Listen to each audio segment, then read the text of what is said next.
The letter came in late October, riding in the saddlebag of a drunk male runner who stank of horses and rot-gut whiskey.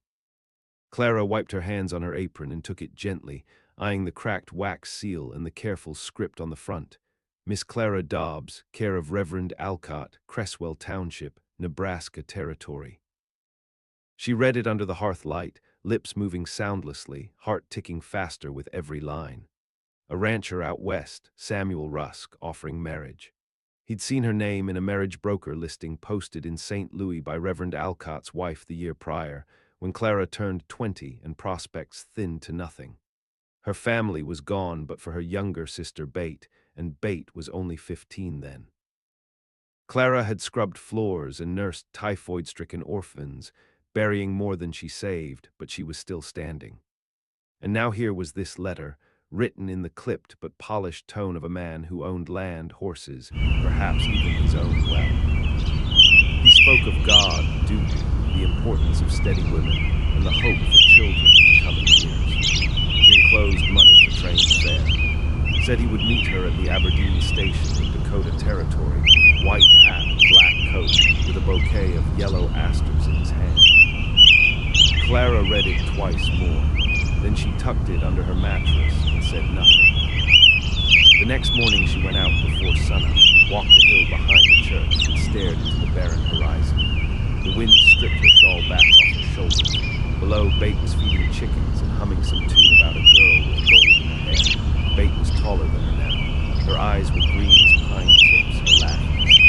Clara looked down at her dirt-bitten fingernails and remembered the feel of coffin wood. It was her burden to leave. It had always been hers. She told Bate over supper, and Bate looked up sharply, bread halfway to her mouth. "You'll marry a stranger." "I'll marry a future," Clara said, voice calm as water. "It's a hard land, but it's a real offer. Not much else comes our way." Bate said nothing, but she didn't smile either. The day Clara boarded the train, the whole township came to see. Not because she was well-liked, she wasn't, but because any kind of wedding, even a distant one, drew eyes. Bate handed her a rolled quilt with a piece of her mother's embroidery stitched into the seam. Clara nodded, kissed her sister on the temple, and climbed aboard with the ticket and the ring in her pocket. It was a plain silver band, too large for her fingers. The journey took 3 days. Planes rolled endless and dead outside the windows. Clara read her Bible, ate little, spoke less. At night she thought of the words in the letter, how stiff they felt, how little they said of love, but love was a city luxury. On the prairie, men wanted hands that didn't tremble and backs that didn't break. She would be enough. When the train wheezed into Aberdeen, it was dusk. A dust storm had passed through earlier, coating everything in pale grit. She stepped onto the platform and looked around. He was there. She saw him before he saw her. The bouquet drooped in his hand like a sick child. He wore the hat, the coat, but what caught Clara first was the shine of his scalp beneath the low-brimmed white. He was balding hard, temples eaten by time, 40, perhaps more, broad-shouldered with hands like hammers. His eyes were a cold river blue. He spotted her, smiled without showing teeth, and tipped the hat. "Miss Dobbs." Clara's voice faltered. "Yes." She let him carry her bag. She let him talk about the ride to his homestead, 2 days west by wagon, rough road, no stopping. She nodded when he mentioned a house, 2 dogs, 3 hired boys for fence work, but her fingers curled around the ring in her pocket, cold and heavy. That night at the boarding house, she did not sleep. She watched the moon rise over the edge of the plains and thought of Bate feeding chickens, humming. The next morning, she packed her things before he knocked. "I can't," she said, meeting him at the door. His mouth drew tight. "What?" "I'm not the one for you. I won't waste your time." "You took the fare." "I'll return it." "I waited 6 months." She didn't answer. He stared at her, jaw clenching. Then he turned and walked away without another word, boots loud on the steps. Clara wrote Bate the same day, told her she was coming home, told her everything. Bate never wrote back. 3 weeks later, the reply came not by post but in person. Bate Dobbs stepped off the next train in Aberdeen, smiling wide, yellow asters in her hand. Samuel Rusk met her at the station, and this time he smiled with his teeth. The land spread dry and cracked beneath the wagon wheels. Wind whispered through brittle stalks of Indian grass, and clouds loomed in tall silences overhead. Bate sat beside Samuel Rusk, hands folded neatly in her lap, ring snug on her finger. Her dress was blue and dusted brown at the hem. The asters had long since withered in the heat. She asked little, listened much. Samuel spoke in fragments of fencing lost to coyotes, a colt with a twisted leg, the cost of salt pork in town. His voice was low, graveled, used to silence. He watched her sideways as if she might vanish if he blinked. She didn't. They arrived at dusk on the second day. The ranch was a house and 2 sheds ringed by split-rail fences and stubborn prairie. Chickens pecked at packed dirt. 2 dogs lifted their heads but didn't bark. A windmill creaked. Samuel helped her down and led her inside. The house smelled of cedar, tobacco, old iron. One room held a stove and table, another held a narrow bed. There was no third. He said, "We'll marry by the end of the week." Bate nodded. He said, "There's work. I won't ask for more than you give." Bate nodded again, but her eyes were already sweeping the corners. The cracked window pane, the faded photograph of a woman in a high collar tucked behind a rusted horseshoe. Later, when she unpacked, she placed a folded letter beneath the bed frame. It bore her sister's handwriting. She did not read it again. She simply pressed it flat against the wood, like a wound she didn't want to reopen. The wedding was quiet, just the preacher from Dry Needle Ridge and Samuel's hired hands as witnesses. One brought a bottle, and another carved a chicken for supper. Bate wore her mother's locket and a ribbon in her hair. Samuel wore the same black coat from Aberdeen. His scalp gleamed beneath the brim.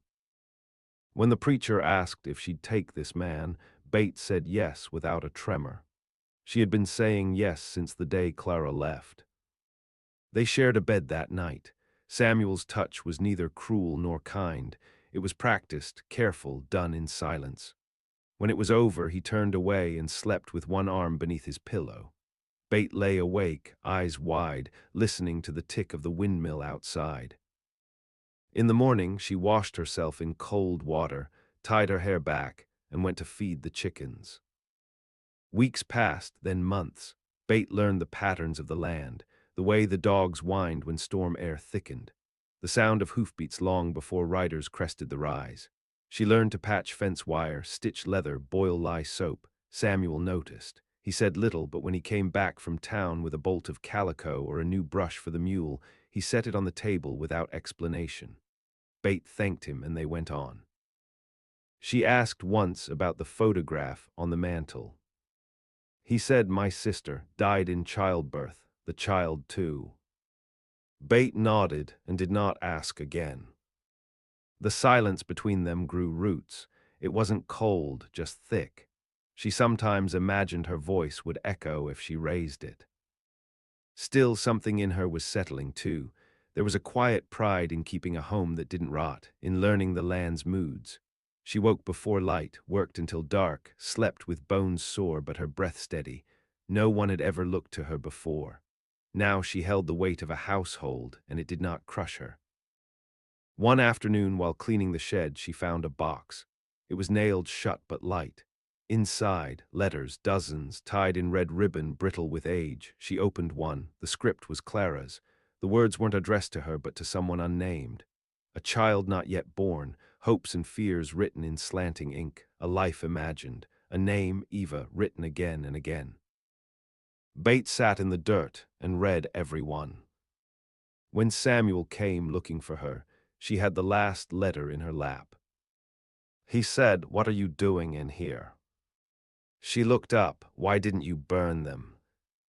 He stared for a long moment, then said, "Didn't have the heart." She watched his face. "You never wanted me." I didn't say that. You wanted her. I waited, his voice was flat. She said no, you came instead, I didn't make you. Bate rose slowly. Her hands were shaking, not with fear, with something colder. I wasn't a choice, she said. I was a replacement. Samuel didn't reply. He turned and walked back to the house. That night they did not share the bed. Winter came sharp and early. The hired boys rode south. The snow cracked like glass beneath the weight of boots. Bate kept the fire going, boiled beans, chopped wood with blistered palms. She said little. Samuel said less. But she noticed he watched her, not with desire, with a question. One evening, while mending his coat, she asked, "Do you still write to her?" He looked at her long, then said, "No." "Why not? What would I say?" Bate bent her head. "Tell her what you took."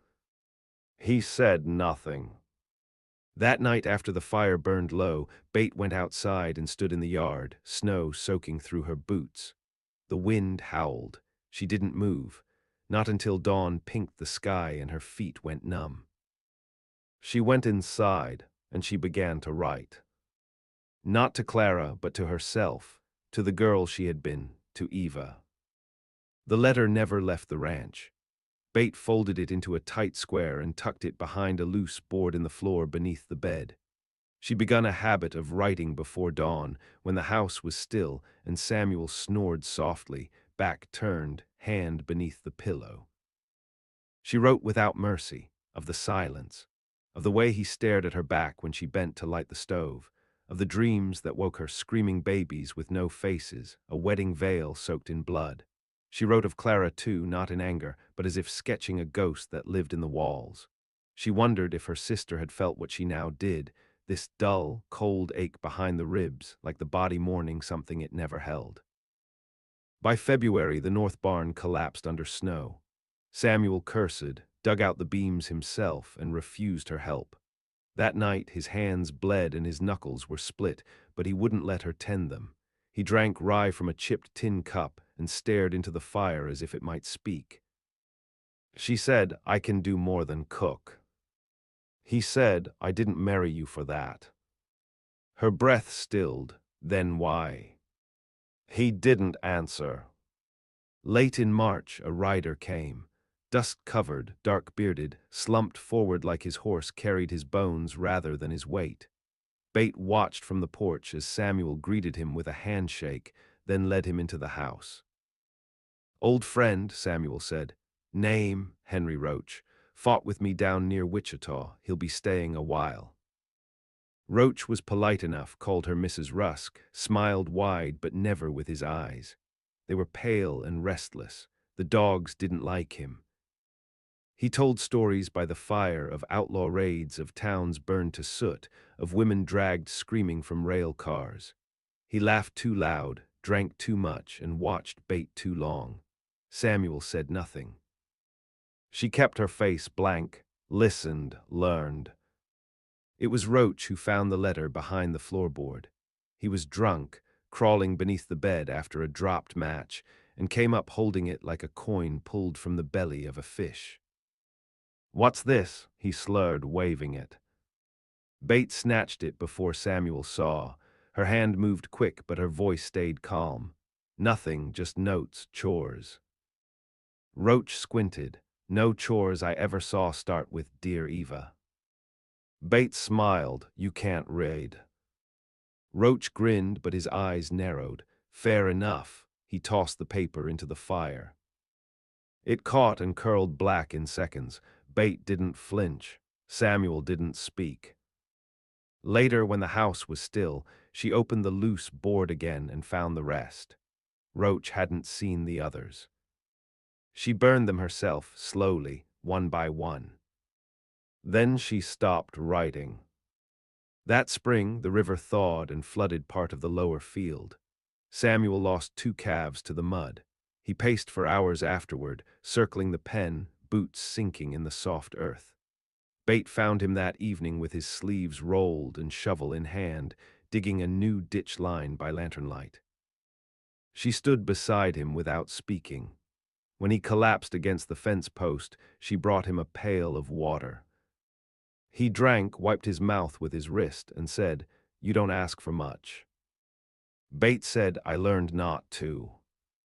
He looked at her then, really looked, as if realizing she hadn't left. "I don't hate you," he said suddenly, "even if you think I should." Bates' mouth opened, but no words came. He said, "I didn't ask for the wrong sister. I asked for the one who answered." She stared at him, not in forgiveness, in reckoning. "You still sleep with her name in your mouth," she said. He flinched. "I don't speak her name." "No," Bates said, "but you breathe it." Roach left in May, muttering something about Montana silver and a woman waiting in Bozeman. Samuel didn't ask him to stay. After the dust of his horse faded, Bate cleaned the linens he'd used and buried the ash from the fire pit where he'd spat and pissed like a mongrel. She walked out into the prairie that evening, far beyond the property line, until the house was a thumbnail against the sky. The wind pulled her braid loose. Thunder murmured somewhere distant. She looked west and thought of Clara. She didn't miss her, not exactly. What she missed was the moment before the train came, when both of them stood side by side at the depot and could have made 1,000 choices. Bate had made hers. Clara had made hers. But choice didn't keep you warm in bed, and it didn't stop the ache in your bones when the land refused to give. Bate had something now. It was not joy, it was not peace, but it was hers. She turned and walked back home.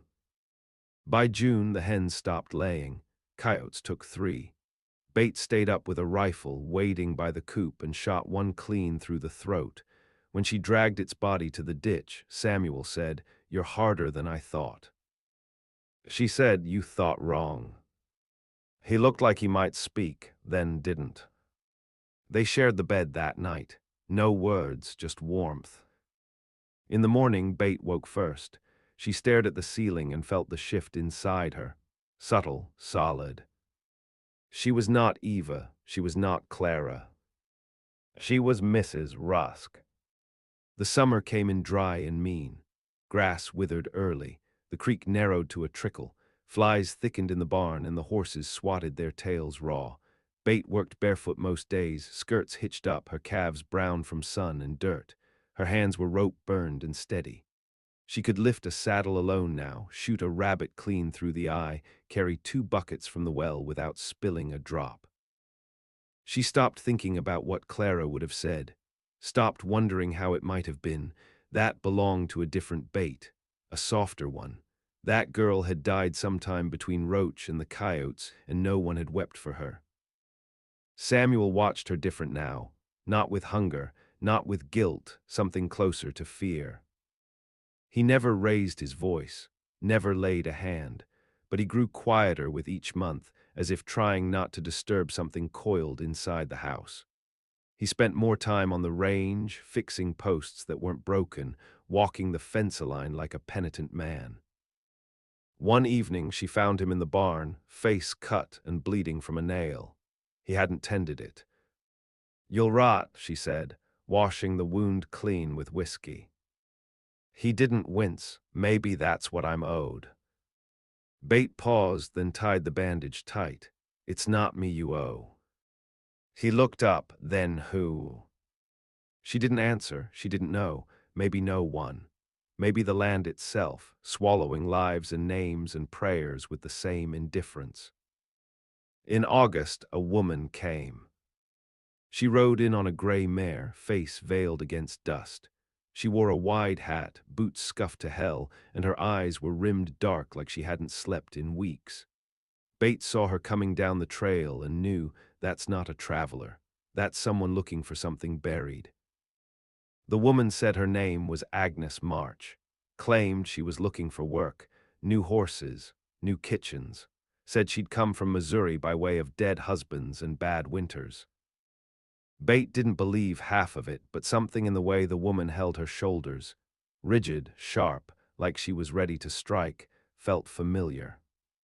Samuel came out and stared hard at her. "You a widow?" he asked. "Twice," she said, "but they earned it." He smirked. "You cook. Better than I pray." They gave her the cot in the smokehouse. She didn't complain.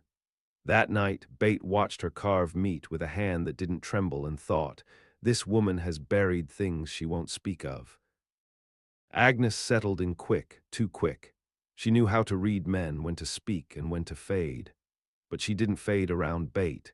When they sat by the fire at night, she'd glance over, eyes sharp, and ask things others wouldn't. "You love him," she said once, out of nowhere. Bate stirred the beans. "Don't need to." "That's not an answer. It's the only one I have." Agnes grinned, showing a chipped tooth. "He don't love you either, not like a man loves a woman. He looks at you like penance." Bate didn't flinch. "I know." They didn't speak again that night. They didn't need to. The truth had been laid bare between them, and it didn't change the meal or the chores. But after that, Bate started hiding things, her letters, her sewing shears, the deed papers Samuel kept locked in the desk drawer. Agnes didn't pry, not openly, but Bate knew a snake when it coiled near her feet. One morning, Samuel left early to ride north for cattle. Bate woke to find the house too quiet. Agnes wasn't in the yard. The dogs were uneasy. She checked the smokehouse, empty. Then she saw the loose board beneath the bed. The letters were gone.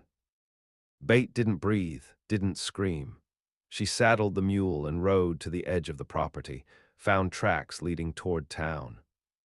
She caught up by sundown outside a trading post. Agnes sat on the porch, smoking, papers spread in her lap. Bate dismounted and said nothing. Agnes looked up, eyes calm. "You wrote pretty, for a woman sleepin' beside a man she don't love." Bate said, "Those weren't for you." "They're mine now," Agnes said. "You burned some, I saved the rest. Maybe I'll sell M. Maybe I'll send M where they belong." Bate stepped forward. "You don't know who they're for." Agnes smiled. "Don't matter. What matters is you wrote M. And there's power in a woman who puts truth to paper, makes her dangerous." Bate's voice was stone. "Give them back." Agnes rose slowly. "Or what?" Bate didn't answer. She lunged. They hit the porch boards hard. Wood cracked beneath them. Bate struck first, open palm to the ear. Agnes bit her shoulder. They rolled, grunted, tore fabric and skin.